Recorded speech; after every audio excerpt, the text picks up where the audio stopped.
கக்கூஸ் ஆவணப்பட இயக்குனர் திவ்யா பாரதி புதிய தமிழகம் கட்சியை சேர்ந்தவர்கள் தன்னை மிரட்டுவதாக குற்றம் சாட்டியுள்ளதை அந்த கட்சியின் தலைவர் கிருஷ்ணசாமி மறுத்துள்ளார். கக்கூஸ் ஆவணப்படத்தில் சில சமுதாய மக்களை இழிவுபடுத்தும் விதமாக உள்ள காட்சிகளை நீக்க கூறிய விவகாரத்தை திசை திருப்ப அவர் முயல்வதாகவும் கிருஷ்ணசாமி கூறியுள்ளார். திண்டுக்கல் அண்ணா யூனிவர்சிட்டியுடைய டீன் அங்கே இருக்கிற 15 துப்புரவு பணியாளர்களை வேலையை விட்டு நீக்கினாங்க. அவங்கள ரொம்ப மோசமாக மலை வைக்கிறது, செப்டி டேங்க் கிளீன் பண்ண வைக்கிறது, தன்னுடைய அதிகாரத்தை மீறி அவங்க வீட்டு வேலைகளுக்கு பயன்படுத்துறது, அவருடைய கணவர் துப்புரவு பணியாளர் பெண்கள் மீது பாலியல் ரீதியான தொந்தரவுல ஈடுபடுறதுன்னு சொல்லிட்டு பண்ணிட்டு இருந்தாரு. அதை ரெக்கார்ட் பண்ணி வீடியோவை அப்லோட் பண்ணேன். அதுதான் இத்தனை சிக்கலுக்குமான காரணமா இருக்கலாம் அப்படிங்கிறத நாங்கள் கருதுறது.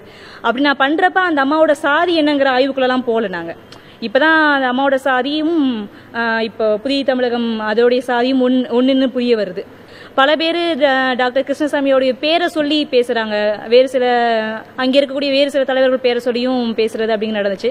அப்படி யாராவது சமூக வலைத்தளத்தில் அந்த பெண்மணிக்கு அவருடைய நன்மதிப்புக்கு குறைவு ஏற்படக்கூடிய விதத்தில் இருந்தால் அது யார் என்று கண்டு அவர்கள் மீது அந்த புகார் கொடுக்கறதுக்கு அந்த நமக்கு ரைட் இருக்குது. என்னுடைய பேரை சொல்கிறாங்க அப்படின்னு சொன்னால் இதுக்கு அர்த்தமே இல்லாத இது. அவங்க ஏதோ தப்பிக்க நினைக்கிறாங்க. அந்த முதல்ல ஷீ ஷுட் டேக் ரெஸ்பான்சிபிலிட்டி. அதாவது அந்த ஆவணப்படத்தில் இந்த சமுதாயத்தை கக்கு சொல்லக்கூடியவர்களாக காட்டுந்து தவறானது, குற்றமானது. அதிலிருந்து தப்பிக்கிறதுக்காக இப்படி திசை திருப்பக்கூடாது.